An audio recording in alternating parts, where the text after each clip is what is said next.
Buenas noches, vamos a empezar la clase. La vez anterior estuvimos platicando ya sobre las partes finales de los requisitos de la demanda. No sé si tienen alguna duda antes de que continuemos.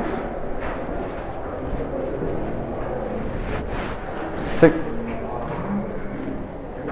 Creo que hablamos del embargo. Ajá. Y de cómo hay que hacer la diferencia entre el embargo en un juicio ejecutivo y el embargo en un juicio ordinario. En el juicio ejecutivo, como ya hay certeza del derecho, el embargo solo es una medida para asegurar el pago de la deuda. Pero en el juicio ordinario, el embargo no tendría que versar más sobre el objeto, que sería sobre, por ejemplo, el juicio ordinario versara sobre el dominio de un bien inmueble. No, para nada. Solo permítanme.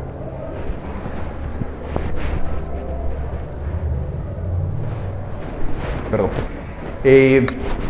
No, para nada. De hecho, no recuerdo que hayamos conversado el tema, pero igual le respondo su pregunta. El embargo en general lo que busca es asegurar un interés patrimonial. Entonces, si yo quiero que usted me pague una suma de dinero, yo puedo pedir que le embarguen a usted un bien. No importa si estamos hablando de un proceso de conocimiento o de un proceso de ejecución, el objeto, mi pretensión, es que usted me pague dinero. Y entonces lo que queremos es el embargo de un bien para que a través de ese bien, si lo embargado es dinero, pues magnífico. Pues lo que quiero es que usted me pague dinero, pues embargamos dinero, y el juez eventualmente ordenará que se me entregue ese dinero, como cuando le embargo una cuenta bancaria, por ejemplo. Luego la otra posibilidad es que lo que yo le logre embargar sea algún otro bien que no sea dinero, digamos un bien inmueble. Entonces, como lo que yo quería que usted me pagara era dinero, eventualmente eso hay que rematarlo para convertirlo en dinero, que es lo que yo quiero, y que me entreguen ese dinero. Ya eso, hablando de el fin último, digamos, del embargo. Entonces, por supuesto que para esos efectos, si estamos hablando de un proceso de ejecución, habrá que agotar todos los trámites de ejecución, y si estamos hablando de un proceso de conocimiento, con mucha mayor razón, habrá que llegar hasta una sentencia en ese proceso de conocimiento y luego iniciar una ejecución de esa sentencia. Pero siempre el embargo procede cuando lo que yo busco es que usted me pague una suma de dinero. Si lo que está en discusión es el bien, como en este caso, por ejemplo, que lo que estaba en discusión era si había existido una compraventa sobre este bien inmueble, lo procedente en el caso de un bien inmueble sería una anotación de demanda, que precisamente fue lo que se pidió en este caso. Entonces, ahí el embargo no procede, porque como le digo, la idea última del embargo, si va a recaer sobre un bien inmueble, es que ese bien inmueble se remate. Y a mí no me interesa que se remate el bien, a mí me interesa que el juez declare que yo soy el propietario, agotados los trámites que ya platicamos. Entonces, en ese caso, lo procedente es una anotación de demanda. ¿Algo más? Bueno, entonces nos correspondía platicar esto, el timbre forense. Ya esto no es un requisito, digamos, en sí mismo del escrito, no es parte de lo que yo escribo en el papel, pero sí es algo que va no solo figurativamente, sino físicamente adherido a ese escrito. El timbre forense, lo hablábamos en alguna oportunidad, es la forma de cumplir con un impuesto. En el ejercicio de la profesión, en muchas profesiones está establecido un impuesto, y entonces en algunas profesiones, por ejemplo, lo pagan con su factura, la factura que emite el profesional, le tienen que adherir los timbres correspondientes a su profesión. O los médicos, por ejemplo, que cuando emiten un certificado médico, a este le adhieren su timbre médico. En nuestro caso, hay un impuesto por el ejercicio de la profesión de notario, otro impuesto por el ejercicio de la profesión de abogado, y ambos se cumplen adhiriendo timbres. En el caso de la profesión de abogado, los timbres forenses. ¿Qué dice la ley? Es un timbre forense por cada hoja o fracción. El timbre forense vale un quetzal, se le adhiere un timbre forense a cada hoja o fracción de lo escrito, y ahí está cumplido el impuesto. Decíamos en aquella oportunidad que la Corte de Constitucionalidad declaró inconstitucional la parte de la ley del timbre forense y timbre notarial y la parte del artículo 50 del Código Procesal Civil y Mercantil que dice que el juez debe rechazar los escritos a los que no se les adhiera el timbre forense. Eso no quiere decir que haya dejado de ser requisito, sigue siendo requisito, con la única salvedad de que si incumplo el requisito, el juez no me puede rechazar la demanda. A diferencia de lo que pasa con todos los requisitos del escrito propiamente dichos, que como dijimos, por muy intrascendente que pareciera, si incumplo el requisito, el juez tiene que rechazar mi demanda. En este caso, si incumplo el requisito, curiosamente, como la Corte de Constitucionalidad, obviamente su función no es legislar, sino únicamente determinar si alguna norma jurídica, en el caso de la inconstitucionalidad, pues determinar si la norma que está siendo impugnada contraviene alguna norma de jerarquía superior. Pues la Corte dijo, no le pueden rechazar a usted su escrito por no adherirle los timbres forenses. Pero como obviamente su función no es legislar, tampoco pudo decir qué es lo que debe pasar en ese caso, y hay como un vacío legal ahí, porque como insisto, el requisito sigue existiendo. Entonces, más o menos, ahorita voy con ustedes, más o menos el consenso en la práctica es que el tribunal tiene que darle trámite a mi escrito y tiene que ordenarme que yo cumpla con satisfacer este impuesto del timbre forense con el que incumplí originalmente. ¿Sí? Sí, eso era ¿cuál era la consecuencia en la práctica? Sí, en la práctica es muy poco frecuente que ocurra. Yo pocas veces he visto que esto ocurra, pero normalmente cuando pasa, lo que ocurre es que el tribunal le ordena esto.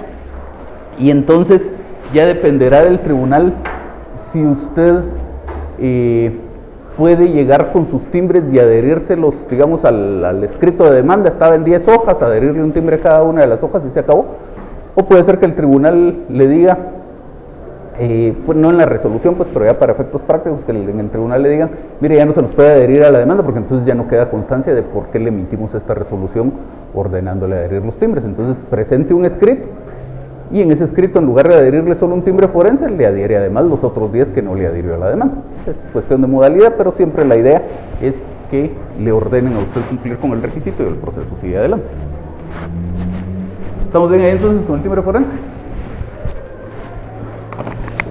Bueno, entonces, esta es una cita de una obra literaria que siempre me gusta leerles a mis alumnos cuando empezamos a ver este tema de cómo se hace la demanda. Este es un libro de Franz Kafka que se llama El Proceso, no es un libro de derecho, es una novela. Esta novela más o menos se trata de una persona a la que le están siguiendo un proceso y la persona considera que está siendo injustamente acusada, ni siquiera sabía por qué estaban siguiendo este proceso en su contra. Entonces, en alguna parte tiene esta conversación, se queja con un sacerdote del templo y el sacerdote le contesta eso. Interpretas mal los hechos, dijo el sacerdote. La sentencia no viene de repente, y esto es lo que me interesa, la sentencia no viene de repente, es el procedimiento el que poco a poco se va convirtiendo en sentencia. Y eso pues era parte del diálogo de la novela, pero en realidad es una total verdad. El proceso poco a poco se va convirtiendo en sentencia. Desde que iniciamos el proceso con la demanda, de alguna forma vamos determinando cuál va a ser el contenido de la sentencia. Por supuesto que la sentencia no depende solo de mi demanda, depende de muchos otros factores. En principio depende del caso que me haya planteado el cliente. A lo mejor el cliente no tenía la razón y el presentar la demanda pues va a ser un riesgo que el cliente se quiso correr, pero las posibilidades de éxito son muy pocas. Depende también de qué es lo que haga la otra parte, depende de qué pase en el periodo de prueba, depende de qué es lo que el juez considere, etcétera. Son muchísimos factores, pero en alguna medida sí, que tan bien o mal haga yo mi demanda tiene alguna posibilidad de influencia en el resultado. Entonces, lo primero, la primera parte de una sentencia siempre es esto. Y no me refiero a cuando el juez en su sentencia dice juicio ordinario número tal y empieza a redactar la sentencia, sino cuando yo mismo en mi demanda, cuando me senté a escribir en la demanda, dije que esto iba a ser un juicio ordinario. Porque si a lo mejor el caso hubiera sido diferente y en este caso no correspondía plantear un juicio ordinario, sino un juicio sumario, por ejemplo, voy a tener una sentencia desfavorable o muy probablemente el caso ni siquiera va a llegar a sentencia, me van a rechazar la demanda.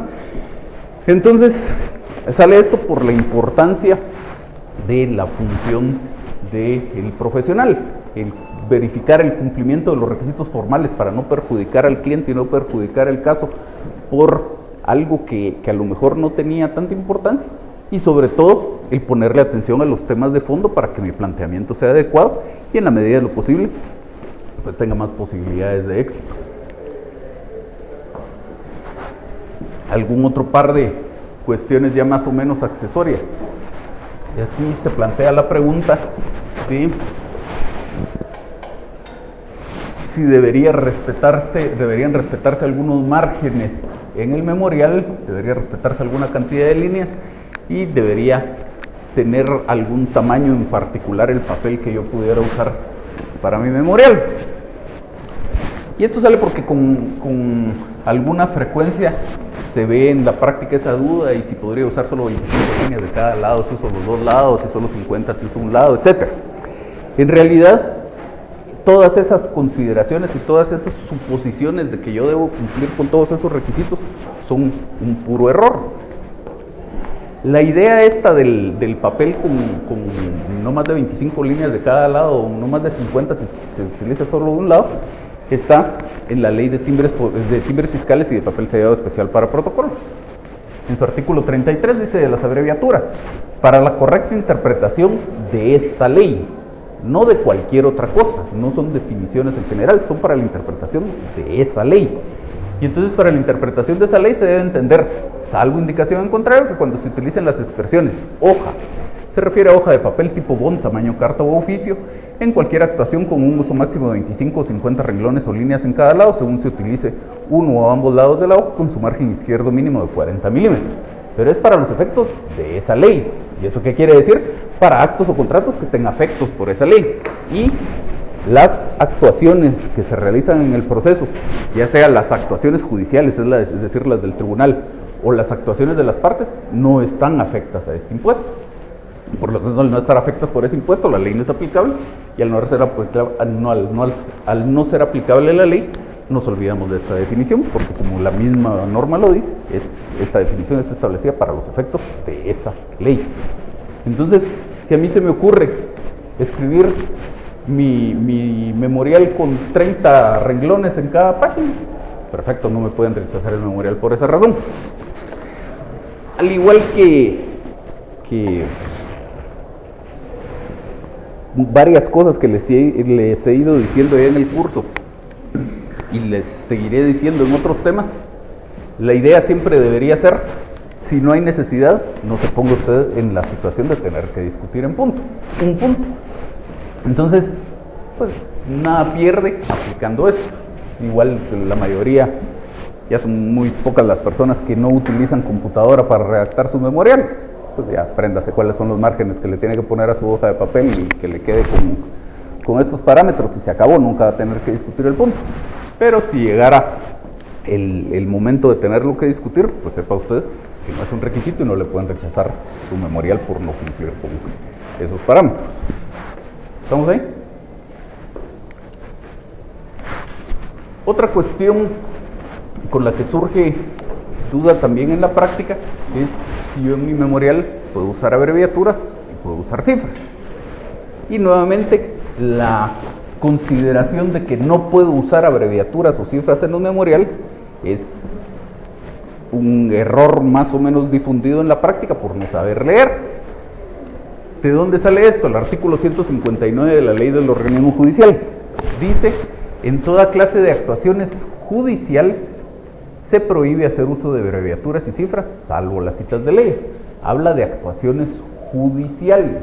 ¿Cuáles son las actuaciones judiciales? Las que hace el juez o las que hace el tribunal, no las que hacen las partes.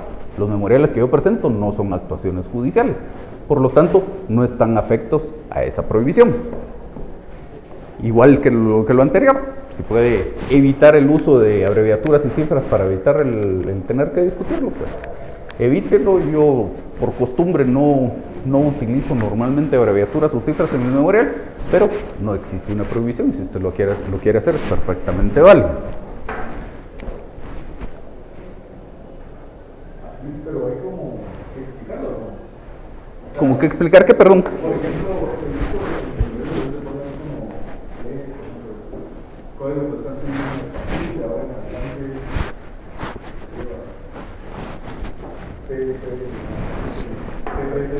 Ajá. Pues sí se puede, pero a lo que sí hay que como que explicar a qué se refiere o no es necesario. Pues mire, básicamente usted va a encontrar distintas posibilidades. Por ejemplo, en este caso que el litigio era entre dos sociedades. Por ejemplo, el mismo Código de Comercio, cuando habla del agregado sociedad anónima, dice que podrá abreviarse SA. Entonces, si supusiéramos, que ya dijimos que no es así, pero si supusiéramos que a mis memoriales les es aplicable esa prohibición del artículo 159 de la Ley del Organismo Judicial, yo no podría decir inversiones inmobiliarias SA. Tendría que escribir inversiones inmobiliarias, sociedad anónima, en cualquier parte donde lo mencionara en mi escrito. Por ejemplo, el juez en su sentencia no podría usar esa abreviatura, porque esas sí son actuaciones judiciales y esas sí están afectadas por la prohibición. Entonces, en mi caso, como le digo, no me afecta la prohibición. Si yo quiero usar la abreviatura, la puedo usar. Y en ese caso, pues, como ya es algo no solo de uso ampliamente difundido, sino que además la propia ley dice que se puede usar esa abreviatura, pues entonces no es necesario que le explique al juez de qué se trata esa abreviatura para lo subsiguiente de mi memorial. Si va a hacer algo que yo me inventé, digamos, fue una forma de acortar el nombre, pero que no es pues algo común, sino es algo que yo creé para ese memorial. Por ejemplo, me quiero referir a la sociedad esta solo como inversiones. Tenía un nombre larguísimo, Inversiones Inmobiliarias de Centroamérica, Sociedad Anónima. Y yo digo, le puedo decir al juez, en adelante mencionada solo como inversiones. No puedo usar. No. ¿Bien?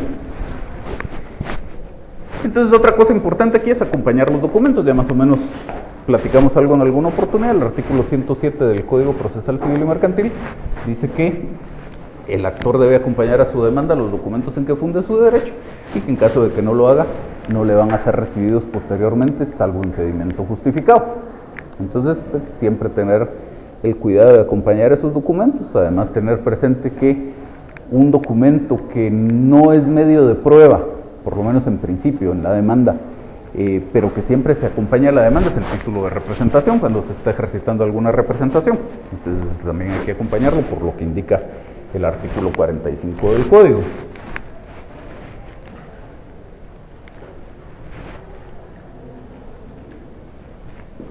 Luego ya en alguna oportunidad platicábamos algo de los elementos de la acción.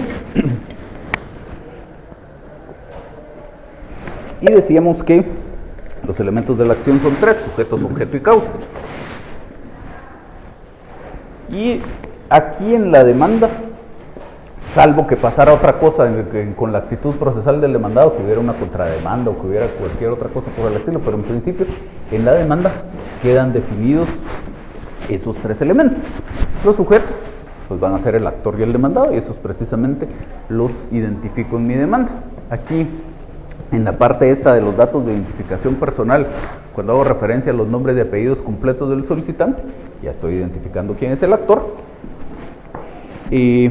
O en su caso, si estuviera ejercitando una representación, pues más adelante cuando diga actúo en mi calidad de tal cosa.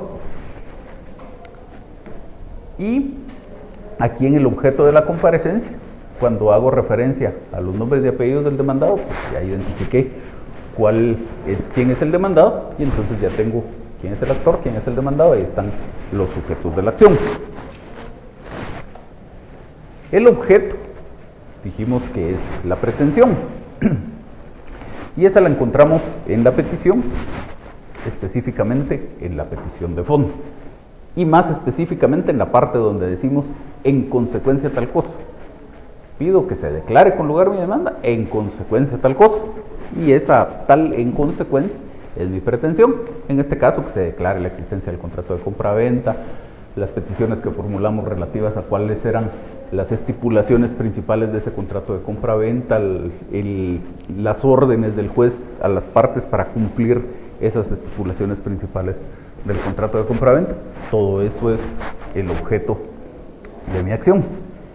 Y la causa, que es el por qué comparezco yo a pedir esto, que son los hechos.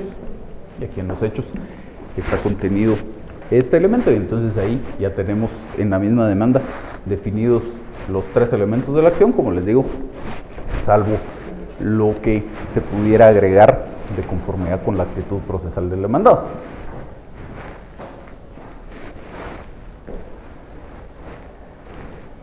¿Dudas en general de algo de la demanda antes de que pasemos a la contestación de la demanda?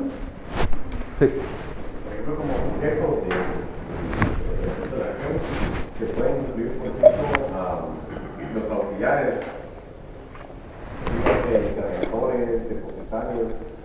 No. Esas son personas que de alguna forma intervienen en el proceso, pero no son los sujetos de la acción. Los sujetos de la acción son el actor y el demandado. Todavía estaría medio discutible poder considerar como sujetos de la acción a los terceros, pero más que eso no, el juez, los interventores, los notificadores, son personas que participan en el proceso, pero no son sujetos de la acción. ¿Sí? La dirección de la cual se le puede notificar a la contraparte, Ajá. eso se pone en la parte de los fondos, no estoy mal, en el objeto de la comparación. ¿Sí? Se pone, digamos, por ejemplo... ¿Quiere? Acabamos de pasar esta diapositiva. Acá. Aquí dice, objeto de la comparecencia. Aquí se incluyen A, los nombres de apellidos del demandado, B, el lugar de su residencia o la circunstancia de ignorar, y C, el lugar donde puede ser notificado. Esta C es de lo que usted está platicando. He visto a veces unos niveles, no sé si estoy bien correctos, que a veces ponen la cual no cuentan no tengo lugar para notificar, se puede... No, seguramente usted está confundiendo dos requisitos, que aquí los vemos en esta misma diapositiva. Usted tiene en la literal B, dice el lugar de su residencia o la circunstancia de ignorarlo, y C, el lugar donde puede ser notificado. Decíamos que esos son dos requisitos distintos, que incluso tiene cada uno su propio fundamento jurídico. En normas distintas está establecido por qué debo yo cumplir con ese requisito. Entonces, en cuanto al lugar de la residencia, sí me permite la ley que yo lo ignore y así se lo manifieste el tribunal. Entonces, digamos, si yo lo demando a usted, yo puedo decir, comparezco a promover juicio ordinario de daños y perjuicios, si usted quiere, en contra de fulano de tal, de quien ignoro el lugar de su residencia. Ahí estoy haciendo referencia al requisito literal B. Pero puede ser notificado, por allá pasamos a la C, por ejemplo, en el lugar de su trabajo ubicado en tal dirección. Entonces, no puedo no conocer el lugar donde puede ser notificado, salvo en procesos de ejecución, que hay por ahí un procedimiento para notificación a través de dicto, pero en general tengo que conocer algún lugar donde poderle notificar a usted, porque si no lo conozco yo, mucho menos lo va a conocer el tribunal, y entonces de nada sirve el proceso, porque nunca se va a poder entablar la relación procesal. ¿Será más casos cuando son entidades tribunales? ¿Qué cosa? Cuando no se conoce el lugar de su residencia y solo... No porque es muy frecuente, digamos, si yo tengo una relación comercial con usted, yo puedo conocer el lugar donde usted tiene su oficina, pero no tengo por qué conocer dónde está su casa. Entonces, es bien frecuente que en la demanda, al cumplir estos requisitos de por acá, yo diga de esta persona, ignoro el lugar de su residencia, pero puede ser notificado en X dirección. Y decíamos, cuando hablábamos de eso, si se trata de una persona jurídica, por su misma naturaleza no tiene existencia física, entonces en estricto sentido no tiene una residencia, entonces ahí puedo decir en contra de la sociedad tal, la que por su naturaleza carece de residencia, pero puede ser notificada en su sede social ubicada en tal dirección. ¿Sí? ¿Algo más? Entonces, íbamos a ver alguna referencia a la contestación de la demanda. Dice aquí que la contestación de la demanda debe llenar los mismos requisitos, de conformidad con el artículo 118 del Código Procesal Civil y Mercantil.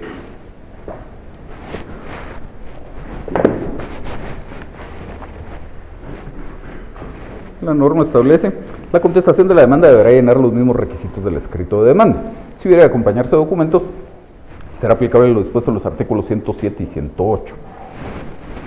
¿Cuáles son los requisitos del escrito de demanda?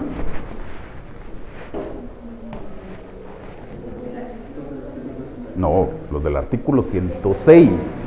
Los del artículo 61 son los requisitos de toda primera solicitud. Los del escrito de demanda solo son 4 requisitos: hechos, fundamento de derecho, pruebas y petición. Aparte, dijimos que en la demanda cumplimos muchos otros requisitos, pero no por el hecho de ser demanda, sino los del 61 porque es una primera solicitud, los del 63 que es lo de las copias porque es un escrito, etc. Entonces, eso es importante porque en mi contestación de demanda lo que me está ordenando la norma es que yo cumpla los requisitos del artículo 106. No necesariamente los del 61, porque no necesariamente mi contestación de demanda va a ser la primera solicitud que yo presente.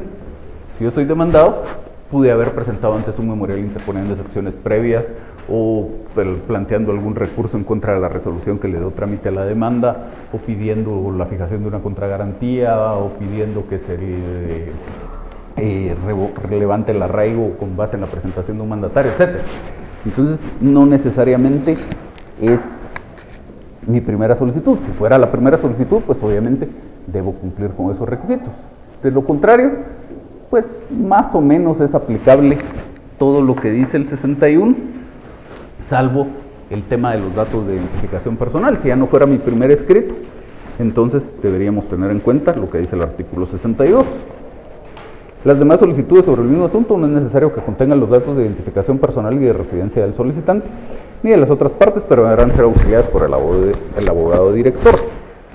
Entonces, si fuera algún otro memorial, pues ya no sería necesario el indicar todos esos datos de identificación personal. Si estoy ejercitando una representación, pues ya no vuelvo a hacer referencia a esa representación, ya no vuelvo a indicar quién es mi abogado, director y procurador, porque ese va a ser el que me acompañe hasta el final del juicio, salvo que yo lo cambie. Ya no vuelvo a señalar lugar para recibir notificaciones, porque si ya está señalado, igual va a ser donde me van a notificar durante todo el proceso, salvo que yo lo cambie. ¿Estamos ahí? Y luego dice memoriales distintos a la primera solicitud, que va más o menos por el lado de esto que acabamos de platicar. La contestación de la demanda, decíamos, podría no ser mi primera solicitud, y en ese caso hay varios requisitos que ya no cumplen. Y en general, cualquier memorial que no sea la primera solicitud de cualquiera de las partes, es decir, cualquier memorial que de ahí en adelante presente el demandado y cualquier memorial que presente el demandado después de la demanda, le es aplicable esto que acabamos de decir. Ya no indico mis datos de identificación personal, ya no justifico mi personería, ya no señalo el lugar para recibir notificaciones, ya no indico cuál es mi dirección y procuración. Y entonces dice aquí algunas diferencias en esos otros memoriales. Dice que debe identificarse el número del expediente. Esto ya lo decíamos en alguna oportunidad. En cualquier escrito que se presente en el proceso, ya sea por el actor o por el demandado, después de la demanda, debe identificarse el número del expediente. La ley no lo establece expresamente como requisito, pero no habría materialmente la posibilidad de que el tribunal incorpore ese escrito a algún expediente si yo no le indico cuál es el número del expediente. Entonces hay que identificarlo. Luego dice el juzgado y el notificador ya están definidos.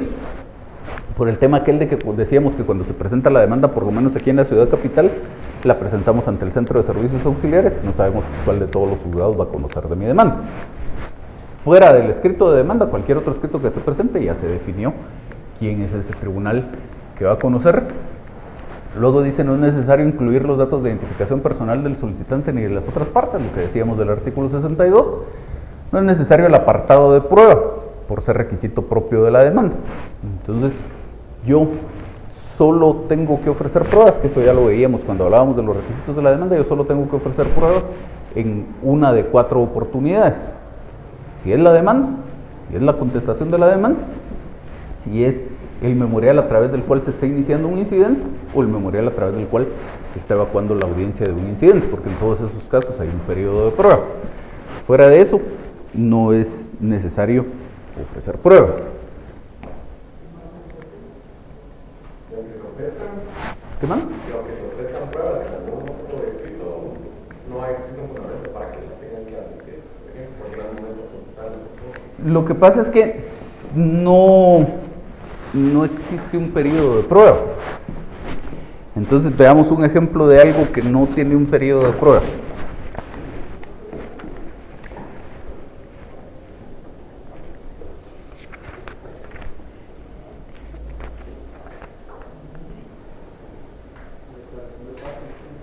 Bueno, eso ya es parte de la prueba misma, digamos, pero una solicitud que tiene algún trámite, pero en ese trámite no va como parte del mismo un periodo de prueba. El artículo 310 del Código Procesal Civil habla de la reducción del embargo y dice: a instancia del deudor o aún de oficio, cuando el valor de los bienes embargados fuere superior al importe de los créditos y de las costas, el juez, oyendo por 2 días a las partes, podrá disponer la reducción del embargo, sin que esto obstaculice el curso de la ejecución.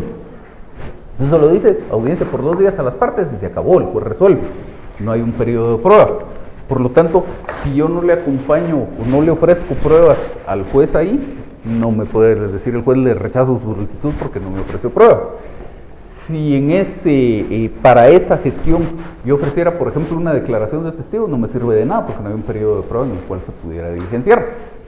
Sí me puede servir acompañar un documento. Por ejemplo, la norma lo que hace referencia es al valor de los bienes. Si tengo avalúos de los bienes, puedo acompañar esos avalúos.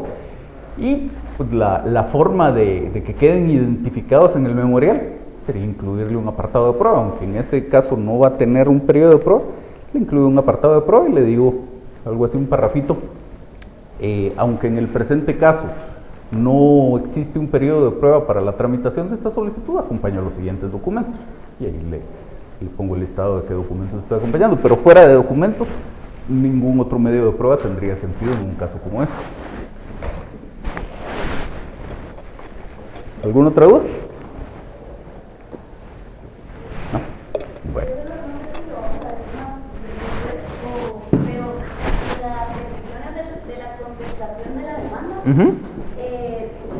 Trámites serían como que tengan tablas de prueba y como que en general casi parecidos a los de la demanda. Pero en el de fondo, al final lo único que tendríamos que pedir es que se declare sin lugar la demanda, no pedir que por lo que se declare o algo así. Si usted lo único que está haciendo es contestar la demanda en sentido negativo, no está interponiendo excepciones perentorias ni está planteando una reconvención, usted va a tener solo 2 peticiones de fondo: que se declare sin lugar la demanda y que se condene a la parte actora al pago de las costas procesales. Nada más. Ahí no hay consecuencia.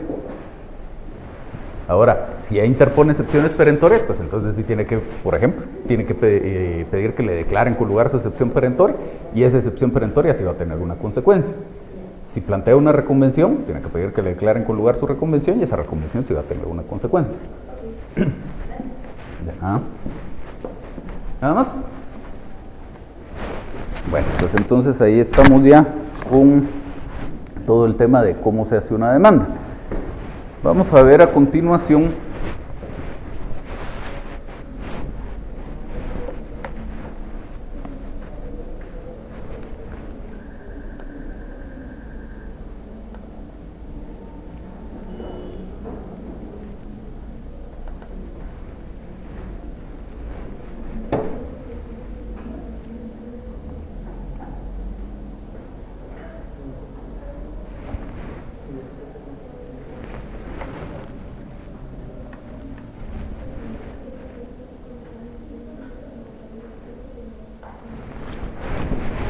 vamos a ver a continuación algún par de presentaciones más para ir ya entrando en materia del juicio ordinario.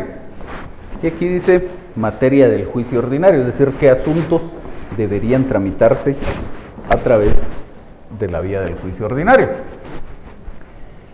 Y entonces aquí tenemos pues más o menos como clasificados los distintos procesos y procedimientos que podríamos tener dentro de lo que en general consideramos como el proceso civil.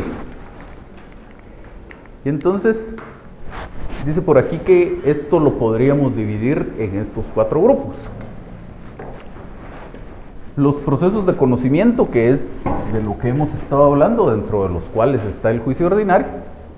Los procesos de ejecución que tenemos por aquí. Y ya dijimos que doctrinariamente la clasificación tal vez más difundida es la que divide los procesos por su función de esta forma: entre procesos de conocimiento y procesos de ejecución.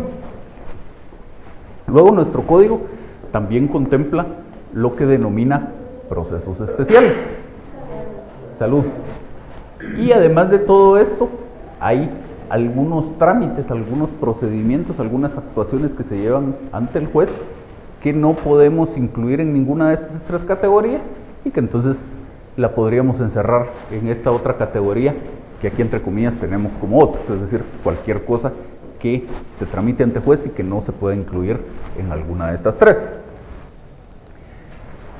Entonces, esto que el código denomina procesos especiales no son en realidad procesos y tampoco son procesos esto que tenemos aquí en esta categoría de otros, son procedimientos, son actuaciones que se tramitan ante el juez, pero no son procesos porque en muchos de esos casos no existe controversia, en algunos de ellos sí, en muchos no existe controversia y en todo caso si existiera una controversia, esta no se define a través de una sentencia. Entonces, no cumplen con los elementos de la definición de proceso que veíamos al inicio del curso. Y estos de aquí, los procesos de conocimiento y los procesos de ejecución, pues ya serán los verdaderos procesos. De esas cuatro categorías, tenemos lo que el código denomina procesos especiales. Y el código esto lo divide dentro de lo que el mismo código denomina la jurisdicción voluntaria, actos para los cuales se requiere la participación del juez, ya sea porque la ley lo exige o porque las partes así lo quieren, pero en los cuales no existe una contienda. El divorcio por mutuo consentimiento, la declaración de ausencia, la declaración de interdicción, etcétera. Ahí tiene la ley un montón de procedimientos de jurisdicción voluntaria contemplados. Y también está el proceso sucesorio. Ese libro que el código denomina procesos especiales se divide en dos de esta forma: jurisdicción voluntaria y proceso sucesorio. Y entonces, pues en esos casos, obviamente seguiremos el trámite que la ley nos establezca para cada uno de esos casos. Prácticamente cada procedimiento de jurisdicción voluntaria tiene su tramitación establecida en la ley, su propio procedimiento. Lo que el código denomina como procesos sucesorios también tienen su propio procedimiento establecido en la ley y pues seguiremos en esos casos el procedimiento que la ley nos mande. Entonces, pues nos olvidamos de todo lo que la ley denomina como procesos especiales y obviamente nada de eso se tramitará por la vía del juicio ordinario. Obviamente hablamos del proceso de jurisdicción voluntaria como tal o del proceso sucesorio como tal. Luego la ley sí establece, por ejemplo, que si dentro del proceso sucesorio intestado se impugna la capacidad para suceder de un heredero, se tramita por juicio ordinario. Obviamente eso ya es tema del juicio ordinario, pero el proceso sucesorio como tal no. O cuando se quiere transformar una sentencia de separación en sentencia de divorcio, también dice la ley que si hay una oposición se tramita en juicio ordinario. Entonces eso ya no es un tema de jurisdicción voluntaria. Entonces, salimos de la esfera de la jurisdicción voluntaria, nos trasladamos a la jurisdicción contenciosa y entonces hablamos del juicio ordinario. Pero el proceso de jurisdicción voluntaria como tal no es tema del juicio ordinario.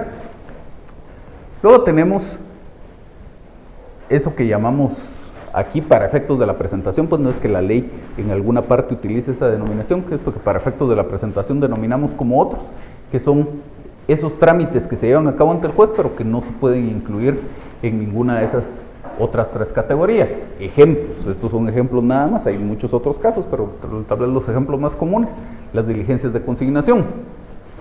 Si yo tengo la obligación de pagar una suma de dinero y por ejemplo no me reciben las rentas o está desaparecida la persona a quien le debo, etcétera, cualquiera de las causales que establece el Código Civil, yo puedo hacer el pago a través del juzgado. Para esto se sigue un procedimiento de los incidentes, dice la ley. El ocurso contra el registrador. Sí, estoy en desacuerdo con la inscripción o suspensión de la inscripción de algo que se esté llevando a cabo ante el registrador de la propiedad, puedo plantear un ocurso. Planteado ante el juez también se tramita por el procedimiento de los incidentes. Lo que denominamos como procesos cautelares. Si yo antes de la demanda quiero asegurar las resultas de ese futuro proceso de conocimiento o de ejecución y planteo unas diligencias con el único objeto de que el juez me decrete un embargo, por ejemplo. Eso pues tiene su trámite muy sencillo establecido en la ley, obviamente sale de la esfera del juicio ordinario. Las pruebas anticipadas. Si yo, antes de plantear la demanda, quiero asegurar un determinado medio de prueba que la ley me lo permita, entonces, pues sigo el trámite que la ley me establezca para esas diligencias de prueba anticipada. Y como cada cosa de estas y cada cosa de esas que podemos incluir en esa categoría de otros tiene establecido su propio procedimiento, pues seguimos ese procedimiento propio y nos olvidamos del juicio ordinario. Nos quedan aquí los procesos de ejecución. La ley establece procesos de ejecución singular y procesos de ejecución colectiva. Y dentro de los procesos de ejecución singular, la ley contempla estas otras categorías: la ejecución en vía de apremio, el juicio ejecutivo.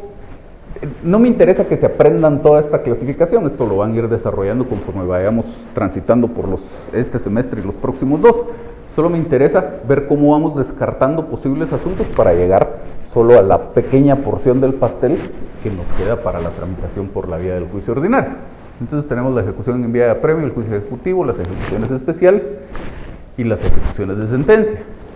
Dentro de las ejecuciones especiales está la ejecución especial de la obligación de dar, de la obligación de hacer, por quebrantamiento de la obligación de no hacer, y la obligación de escriturar. Y dentro de las ejecuciones de sentencia y de sentencia nacional, de sentencia extranjera. Ejecuciones colectivas contempla 3 el código: el concurso voluntario de acreedores, el concurso necesario de acreedores y la quiebra. Como ven ustedes, un montón de procedimientos ahí, de trámites o de procesos. Nada de eso, obviamente, es tema del juicio ordinario, porque estos son procesos de ejecución y el juicio ordinario es de conocimiento. Entonces quitamos también esa parte y ya solo nos queda esta otra porción del pastel, que son todos los procesos de conocimiento. Dentro de esos procesos de conocimiento, en nuestro medio tenemos 3: el juicio ordinario, el juicio sumario y el juicio oral. Y obviamente, por pura exclusión, lo que es materia del juicio sumario y del juicio oral no puede ser materia del juicio ordinario. Entonces, en el juicio sumario tenemos en principio lo que establece el artículo 229 del Código. Entonces, la norma dice que se tramitan en juicio sumario los asuntos sobre arrendamiento y o desocupación, la entrega de bienes muebles que no sean dinero, la rescisión de contratos, la responsabilidad civil de funcionarios o empleados públicos, los interdictos, los temas mercantiles, por aplicación del artículo 1039 del Código de Comercio, salvo que expresamente esté establecido lo contrario. Los temas que deriven de la aplicación del Código de Comercio se tramitan por la vía del juicio sumario. Luego, en el propio Código de Comercio hay varias normas que específicamente nos remiten al juicio sumario, por eso dice ahí expresamente o como vía procesal supletoria.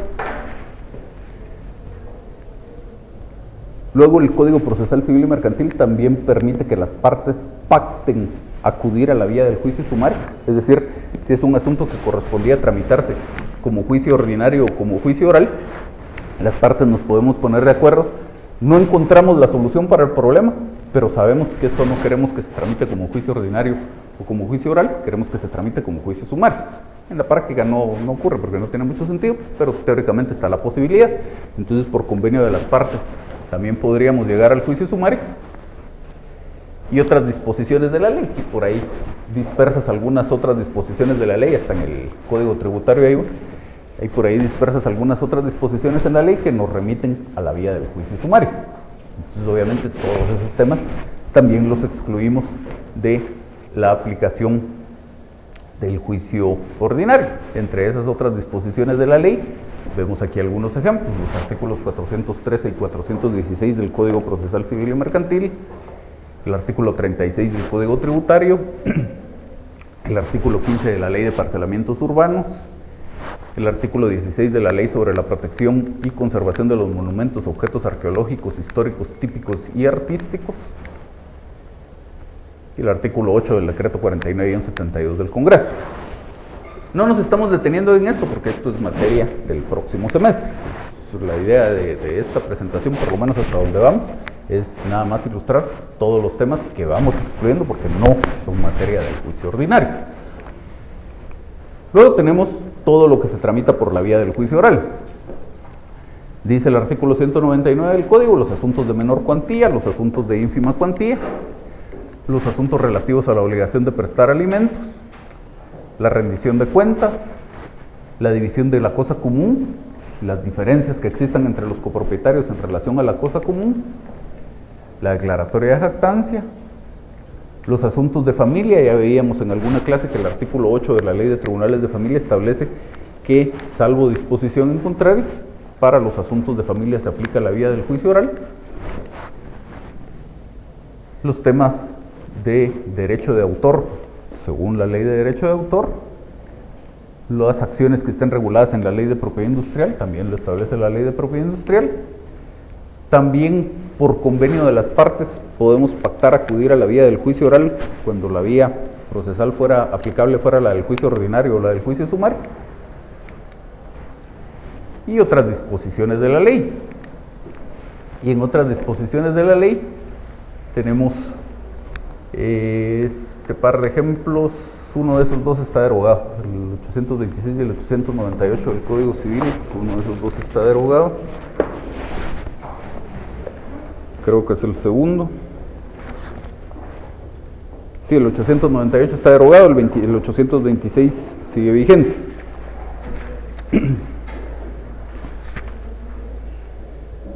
Entonces, por el artículo 826 del Código Civil, también me señala la vía del juicio oral como la vía procesal aplicable. Y entonces ya habíamos quitado del pastel lo que el código denomina procesos especiales, que son la jurisdicción voluntaria y el proceso sucesorio. Ya habíamos quitado todo eso que metimos en esa categoría de otros. Ya habíamos quitado todos los procesos de ejecución. Ahora quitamos también todos los juicios sumarios y todos los juicios orales, y por pura exclusión nos queda para la aplicación del juicio ordinario solo lo que no esté contemplado en ninguno de los supuestos anteriores. Entonces, si uno simplemente leyera el artículo 96 del Código, parecería que los juicios ordinarios son muchos. Las contiendas que no tengan señalada tramitación especial en este código se ventilarán en juicio ordinario. Ya en la práctica, incluso si hiciéramos una estadística de los tipos de asuntos que se tramitan en los tribunales, los juicios ordinarios seguramente serían minoría frente a cualquiera de los otros, porque pues hay muchas normas y muchas posibilidades de ir llegando a otras vías procesales según esto que platicábamos en estos otros asuntos. Entonces dice que podemos llegar al juicio ordinario por dos mecanismos o por dos fuentes, digamos, de normas jurídicas que nos podrían remitir ahí. En principio dice cuando la ley remite expresamente al juicio ordinario, es decir, cuando la ley trata alguna determinada contienda y dice esto se dirimirá por la vía del juicio ordinario. Y aquí tenemos todo este montón de ejemplos. Artículo 335, solo vamos a ver esa primera para formarnos una idea, y de lo demás solo vamos a citar los ejemplos. El artículo 335 del Código. Hasta antes de este artículo 335, el Código viene desarrollando el tema del juicio ejecutivo. Está toda la tramitación del juicio ejecutivo, y en el juicio ejecutivo llegamos a una sentencia, y luego hay unos procesos de ejecución propiamente dichos en los cuales se hace efectivo lo ordenado en esa sentencia. Y entonces dice ese artículo 335, la sentencia dictada en juicio ejecutivo no pasa en autoridad de cosa juzgada, y lo decidido puede modificarse en juicio ordinario posterior. Entonces ahí la ley expresamente me está señalando la vía del juicio ordinario para dirimir esta revisión de lo resuelto en el juicio ejecutivo. Ya luego establece algunas disposiciones específicas respecto a ese juicio ordinario. Y luego hay otros ejemplos aquí, dice el 410, que es la oposición a la declaratoria de interdicción, el 431, que es la oposición a la conversión de sentencia de separación en sentencia de divorcio, el 434, el divorcio contencioso, cuando las partes no están de acuerdo en divorciarse, se tramita también por la vía del juicio ordinario, el 437, la oposición a reconocimiento de preñez o parto, el 441, la oposición a identificación de tercero, el 445, la oposición al patrimonio familiar, el 458, la oposición a la sucesión radicada en el extranjero, el 465, la impugnación en un proceso sucesorio testamentario, el 480, la impugnación en un proceso sucesorio intestado, el 493, la impugnación en un proceso sucesorio notarial, todos esos son del Código Procesal Civil y Mercantil, el 157 del Código de Comercio, la impugnación de los acuerdos de las asambleas, el 364 también del Código de Comercio, la competencia desleal solo por temas mercantiles, el artículo 9 de la Ley de Titulación Supletoria, la oposición a la titulación supletoria. Si ustedes toman cualquiera de todos esos artículos, así como vimos en este 335, que nos remitía expresamente a la vía del juicio ordinario, lo mismo va a pasar en cualquiera de estos. Veamos, por ver otro ejemplo, en el Código de Comercio, este artículo 364, que habla de la competencia desleal. La norma establece algunos actos desleales. 363, se declaran de competencia desleal, entre otros, los siguientes actos. Establece un montón ahí. Creo que en alguna oportunidad les dije. Luego hay algunos de estos que están contemplados por la Ley de Propiedad Industrial, que es posterior y es específica. Entonces, en esos casos seguimos la Ley de Propiedad Industrial, y si seguimos la Ley de Propiedad Industrial tenemos que seguir la vía del juicio oral, porque así lo establece la Ley de Propiedad Industrial. Para los temas puramente mercantiles, veamos un ejemplo aquí. Dice, de este 363, inciso segundo, literal B, propagación de noticias capaces de desacreditar los productos o servicios de otra empresa. Esos no son temas de propiedad industrial, son temas puramente mercantil. Entonces aquí sí nos quedaríamos con la regulación del Código de Comercio, y es el artículo 364. La acción de competencia desleal podrá ser entablada en la vía ordinaria, por cualquier perjudicado, etc. Pero nos establece expresamente la vía del juicio ordinario para dirimir esa contienda. Y lo mismo pasa con todos los demás ejemplos que tenemos aquí en esta viñeta. Entonces, en todos esos casos, obviamente, seguiremos la vía del juicio ordinario para dirimir esas controversias. Y luego tenemos el artículo 96 del Código Procesal Civil y Mercantil, que ya lo leíamos, es una pura norma supletoria, que dice: las contiendas que no tengan señalada tramitación especial en este código se ventilarán en juicio ordinario. Importante, regálenme una ley de tribunales de familia. Gracias. Importante en cuanto a esto de el llegar a la vía del juicio ordinario y aplicar este artículo 96 del código.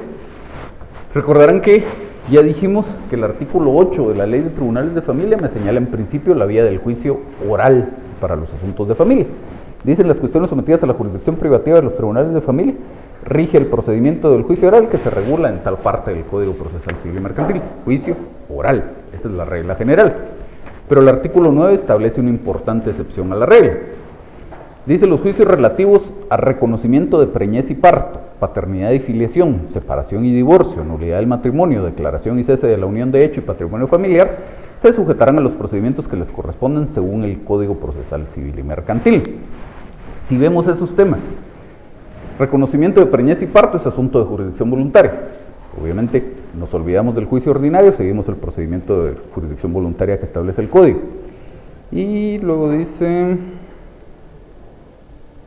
patrimonio familiar también es asunto de jurisdicción voluntaria, tiene su procedimiento ya establecido en la ley, seguimos ese procedimiento, nos olvidamos del juicio ordinario.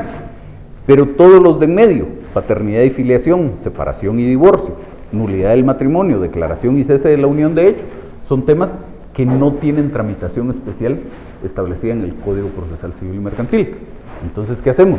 Este artículo 9 dice lo que le corresponda según el procesal civil, y el procesal civil no establece regulación específica. ¿Qué hacemos?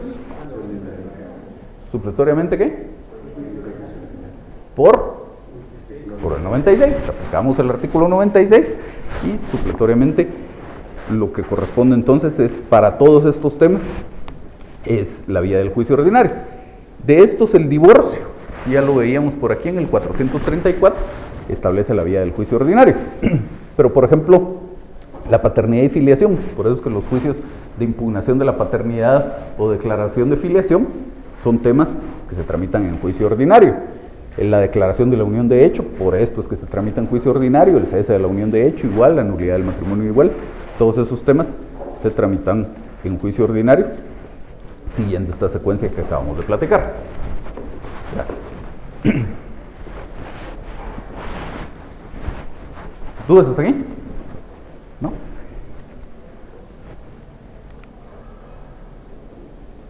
Entonces, para aplicar este artículo 96 del Código Procesal Civil y Mercantil, vamos a tener aquí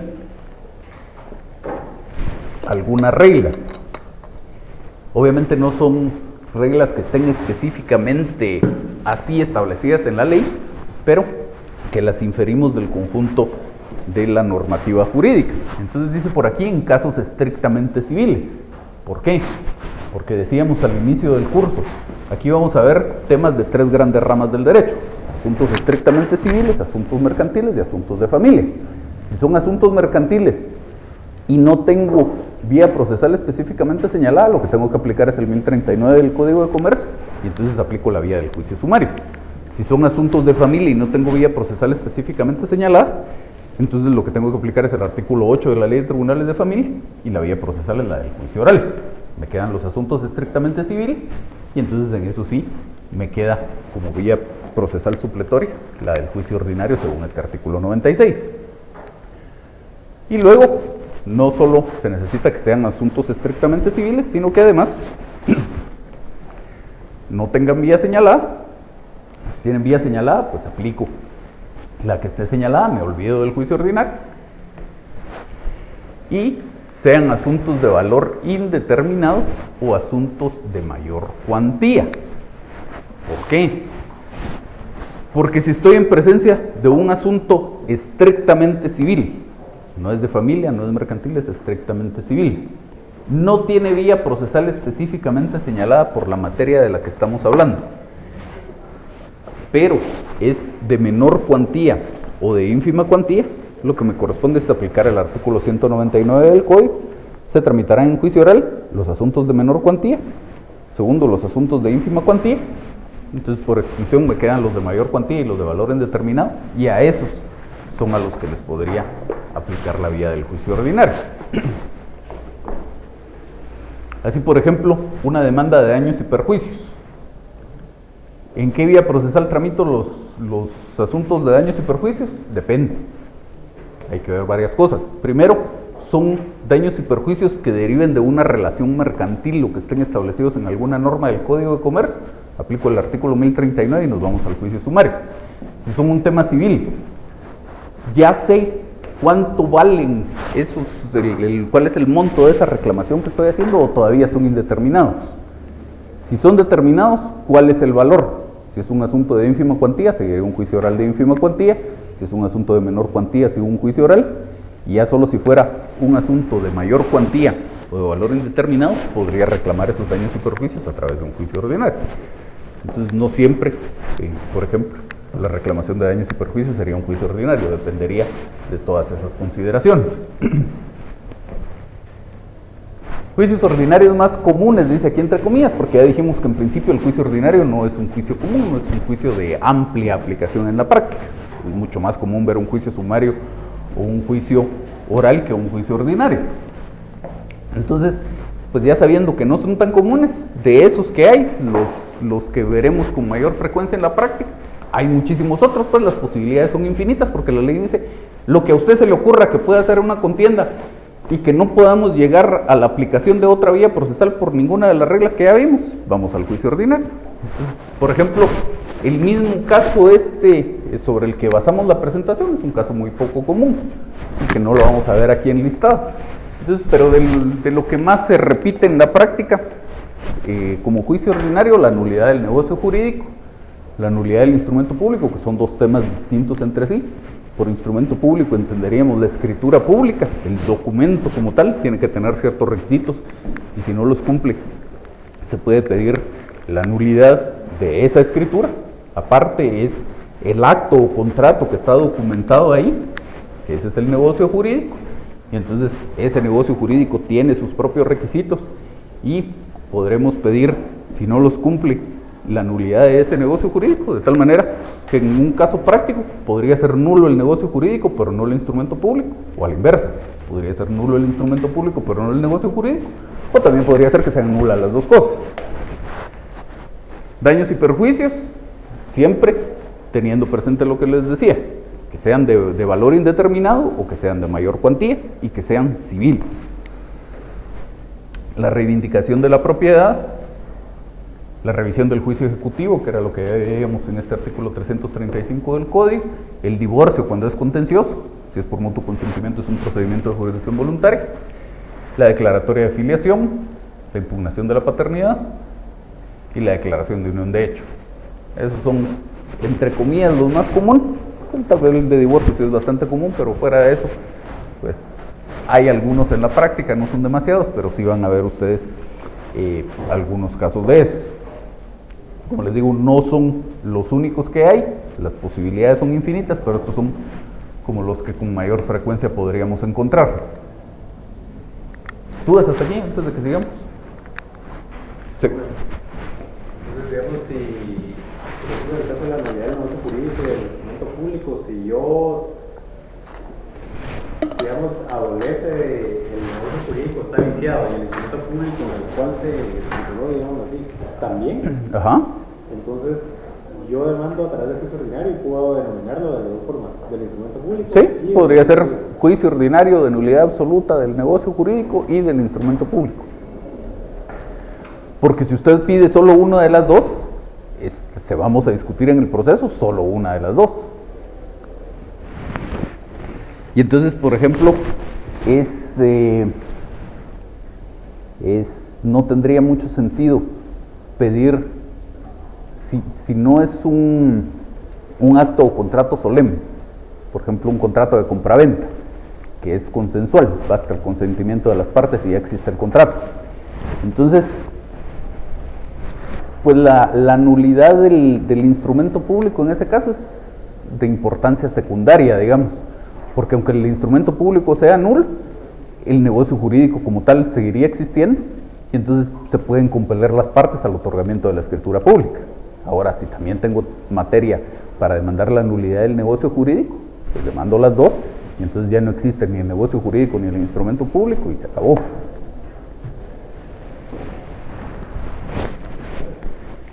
Entonces dice por aquí que, a diferencia del sumario y el oral, en el juicio ordinario el procedimiento no tiene particularidades en el trámite en función de la controversia de que se trata. Esto lo van a entender más claramente el próximo semestre. El próximo semestre, así como en este semestre la esencia es el juicio ordinario, en el próximo semestre la esencia son el juicio sumario y el juicio oral. Y cuando vean ustedes el juicio sumario y el juicio oral, van a ver que no existe un solo trámite para el juicio sumario y un solo trámite para el juicio oral, sino que existe un trámite básico, pudiéramos llamar, para el juicio sumario, y luego ese trámite va teniendo ciertas especialidades en función del tema que se esté discutiendo, ciertos actos que se llevan a cabo en ese juicio sumario que no se llevan a cabo en ningún otro juicio sumario. Por ejemplo, si el juicio sumario es de desocupación, dice la ley que si con los documentos que se acompañan a la demanda se comprueba la relación jurídica firmada, el juez, al emplazar al demandado, tiene que apercibirlo de que si no se opone dentro del plazo de 3 días, se va a decretar la desocupación sin más trámite. Eso, por la misma naturaleza del tema, no pasa en ningún otro juicio sumario, solo en ese, tiene una especialidad por el tema que se está discutiendo. Y así con la mayoría de los otros juicios sumarios, y lo mismo pasa con la mayoría de los otros juicios orales. En el juicio ordinario tenemos un trámite y se acabó. La ley no establece especialidades en el trámite en función del tema que se esté discutiendo. ¿Estamos ahí? Y ahí estaríamos con eso. Entonces ya estamos más o menos claros de cuáles son los asuntos o qué tipo de asuntos los que correspondería tramitar a través de la vía del juicio ordinario. Y nos correspondería entonces platicar algo sobre el procedimiento del juicio ordinario, que lo vamos a ver muy rápidamente, porque ustedes, como ya hicieron su trabajo, ya lo tienen bastante claro.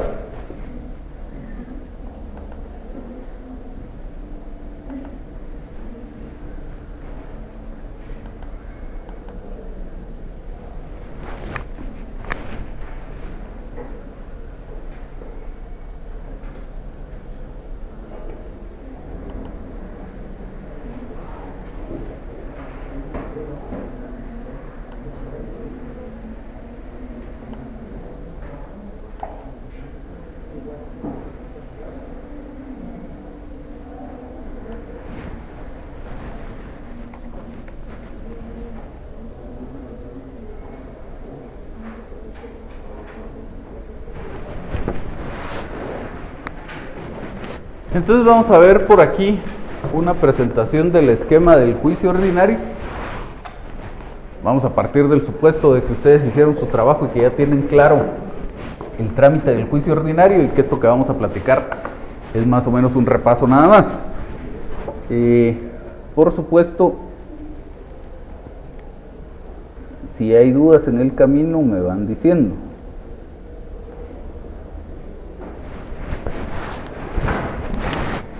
Entonces, tenemos por aquí que el juicio inicia con una demanda. Como hemos dicho, el proceso civil no se inicia de oficio, por lo menos por regla general no se inicia de oficio. Inicia en virtud de una demanda. Y frente a esta demanda, lo primero que habría que preguntarse, que se lo tiene que preguntar es el juez, es si esa demanda cumple los requisitos establecidos en la ley o no. Y de eso dependerá que el juez le dé trámite o la rechace.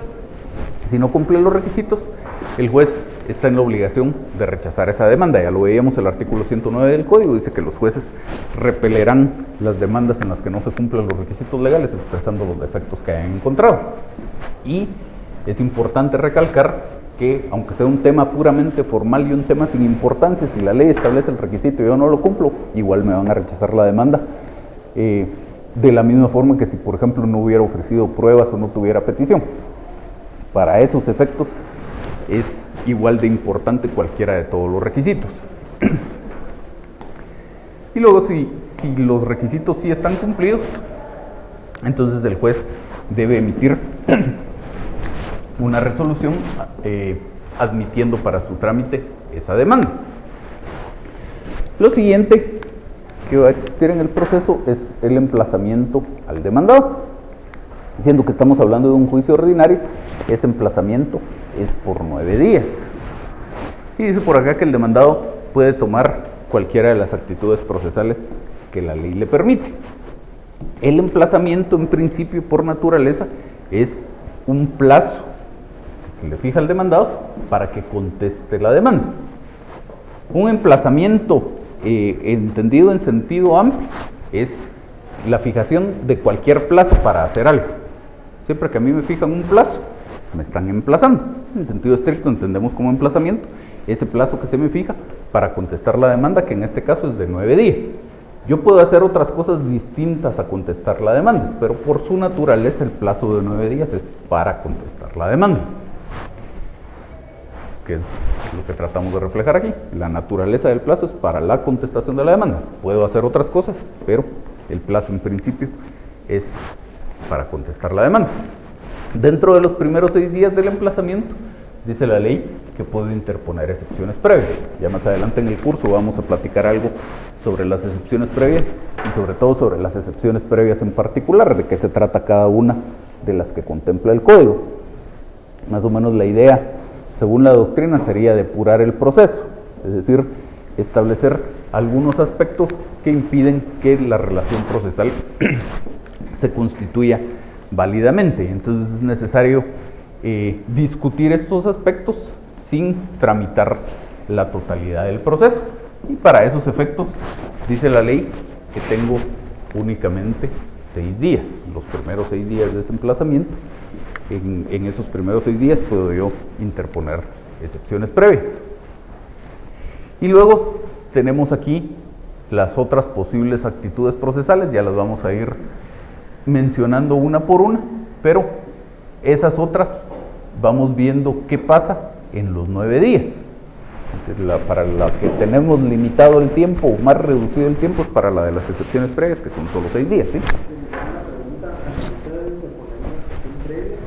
El juicio se entorpece, digamos, se espera que se interrumpe, se espera que se resuelva el incidente de la excepción previa, o continúa el proceso por fuera separado. No, se suspende. Se suspende.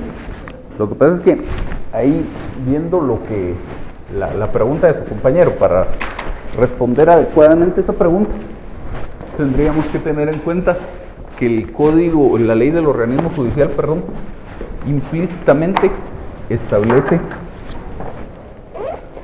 dos distintas clasificaciones de los incidentes.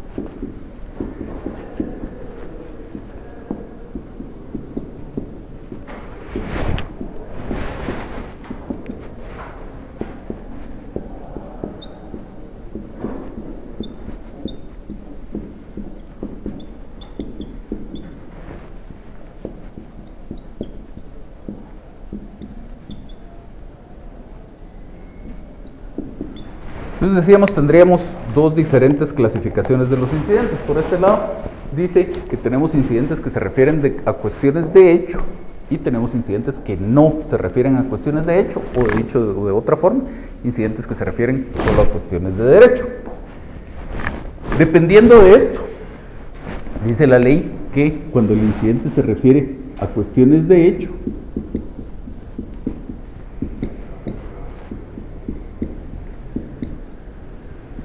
va a haber una apertura a prueba que actualmente y desde hace muchos años es por 8 días. Por ahí hubo un grupo que en su esquema del proceso todavía me ponía que era una apertura a prueba por 10 días.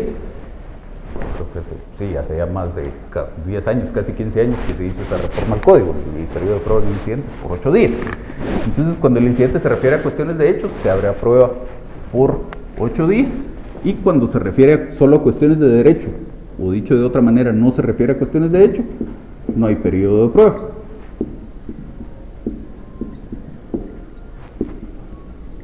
Entonces, una vez que la otra parte evacuó su audiencia o transcurrió el plazo sin que la evacuara, el incidente queda en estado de resolver y el juez procede a dictar el auto. Por el otro lado tenemos una clasificación distinta. Dice ahí que hay incidentes que le ponen obstáculo al curso del asunto e incidentes que no le ponen obstáculo al curso del asunto, que era más o menos lo que preguntaba su compañero por allá. Entonces,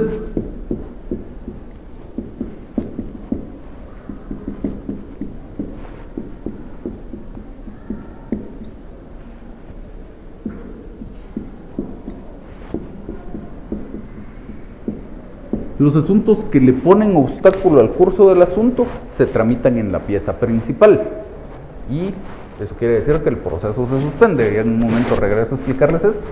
Y luego los incidentes que no le ponen obstáculo al curso del asunto se tramitan en lo que la ley llama una cuerda separada, y eso quiere decir que el proceso no se suspende.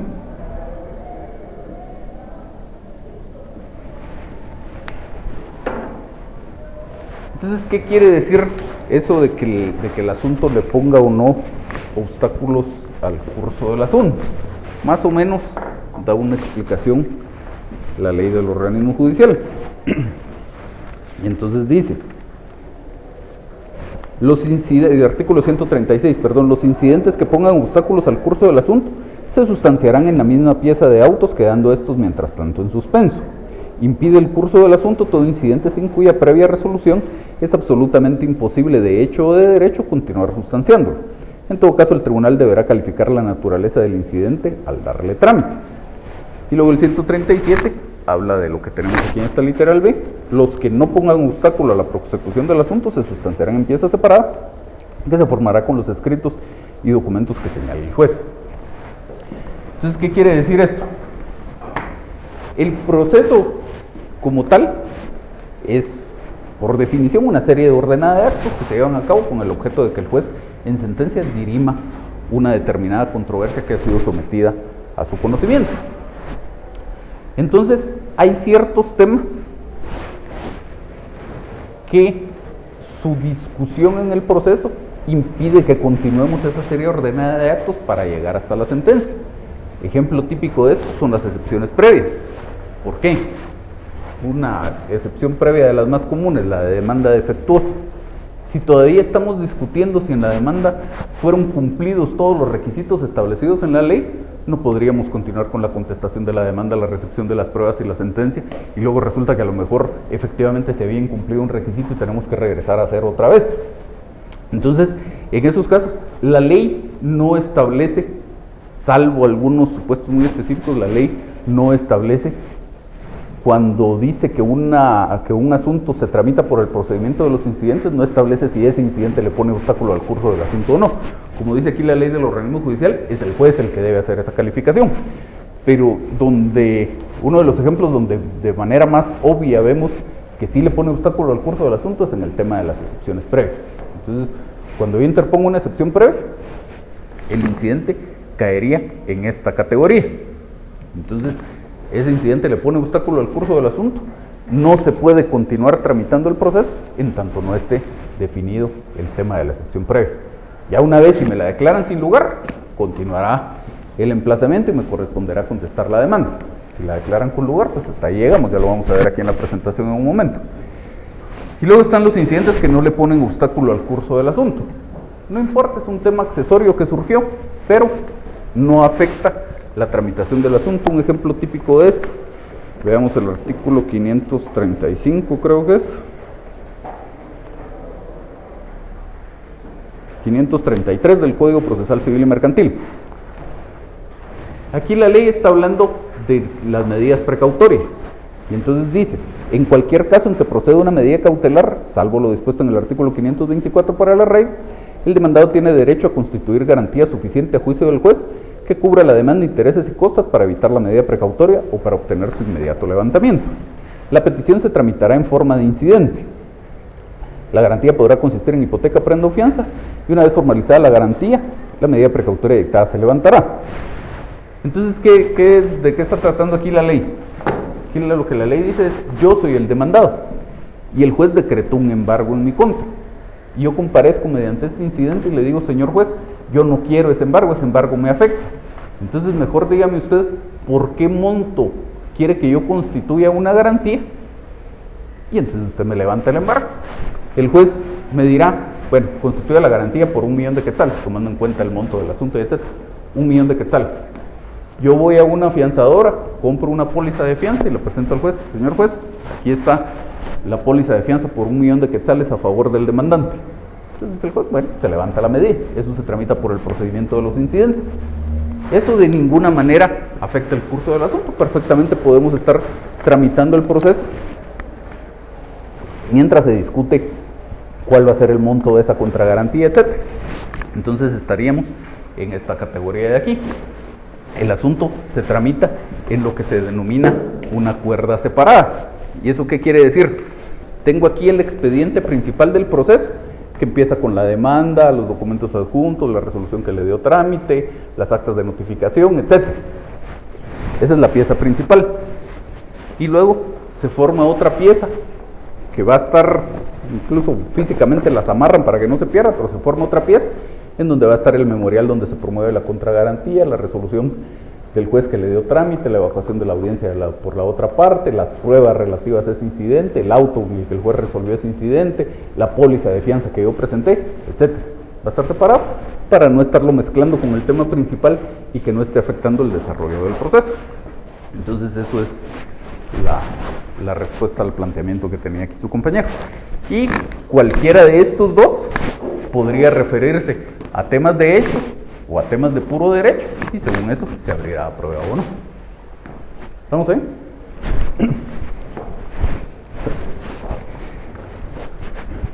Bueno, entonces decíamos, la mayoría de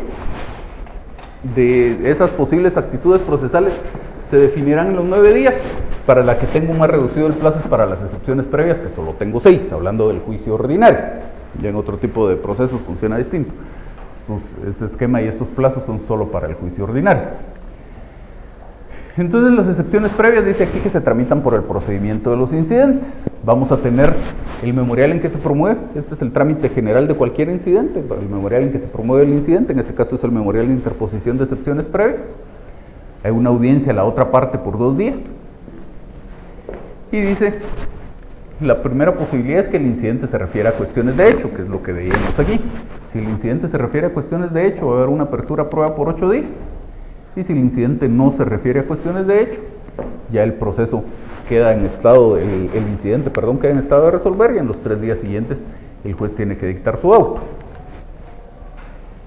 Posibilidad de recursos en contra de ese auto que resuelva las excepciones previas hasta que finalmente queda firme el auto del juez. Y en ese auto el juez podrá haber declarado con lugar o sin lugar mi excepción previa. Si la declara con lugar, hasta ahí llegó el expediente. Dice aquí, fin del expediente, salvo que la excepción previa sea de incompetencia o sea de arraigo. La excepción previa de incompetencia en lo que consiste es en que yo le hago ver al juez que a mi criterio él no es competente para conocer de ese asunto. Si el juez declara con lugar esa excepción, la consecuencia es que se remiten las actuaciones al juez que sí es competente, pero ese mismo expediente se sigue tramitando, solo que ante un juez distinto. La excepción previa de arraigo, que es algo totalmente distinto a la medida precautoria de arraigo, solo tienen en común el nombre. La excepción previa de arraigo consiste en que si el demandante es extranjero o transeúnte, yo como demandado puedo pedir que constituya una garantía a mi favor por los posibles daños y perjuicios que me puede causar con la demanda. Entonces, si se declara con lugar recepción previa, lo único que ocurre es que el juez le ordena a ese actor constituir la garantía. Si constituye la garantía, el expediente sigue adelante. Si no la constituye, no. Pero digamos, el que el juez declare con lugar la excepción previa no implica en sí mismo la terminación del expediente. Entonces, dice aquí que termina el expediente cuando declaran con lugar una excepción previa. ¿Eso qué quiere decir? Que dentro de ese mismo expediente yo no puedo corregir la situación que motivó que el juez declarara con lugar la excepción.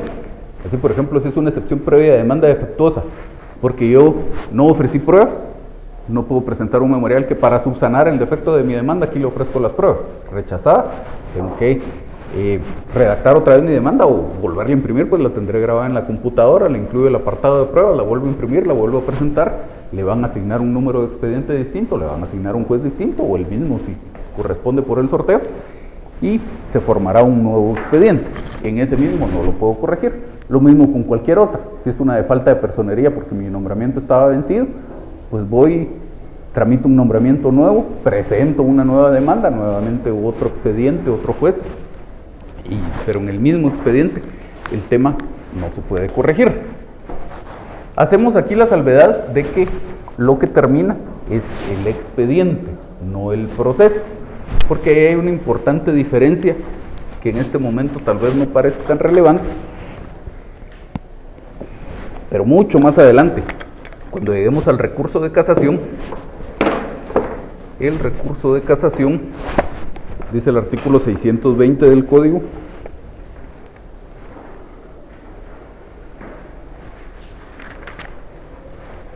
que el recurso de casación solo procede contra sentencias o autos definitivos de segunda instancia, no consentidos expresamente por las partes, que terminen los juicios ordinarios de mayor cuantía.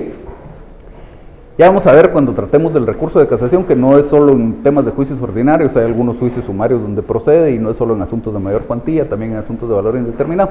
Pero lo que interesa aquí de la norma es la parte donde dice que terminen los juicios. Y dice las sentencias o autos definitivos de segunda instancia que terminen los juicios.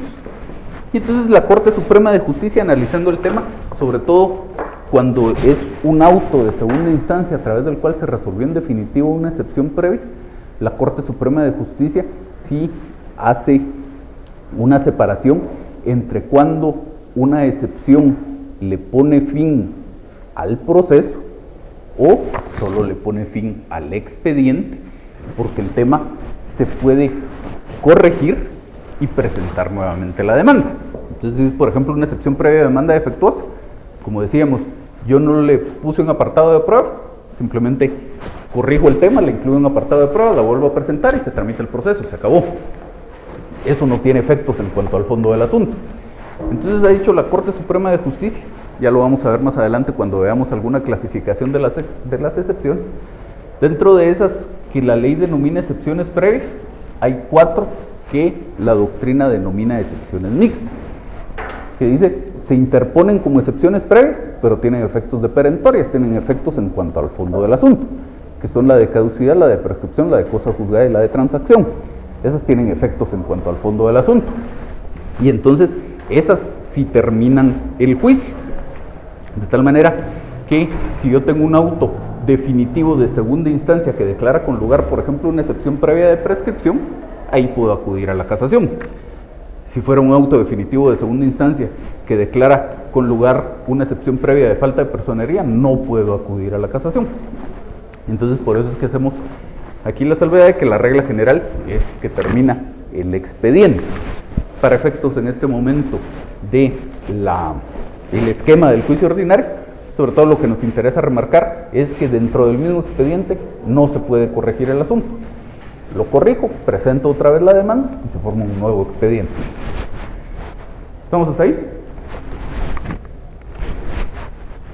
¿Y qué más? Entonces, solo la excepción de arraigo aplica cuando, digamos, ¿qué sería el demandado, verdad? El demandante. El demandante es extranjero o transeúnte. Entonces, usted es el demandado y entonces la razón que está detrás del planteamiento de la excepción es si yo lo demando a usted, yo guatemalteco. Pues, la lógica es que yo estaría aquí en Guatemala y si le causo algún daño o un perjuicio, va a ser más o menos fácil que usted me localice y me pueda demandar después el resarcimiento de ese daño o ese perjuicio.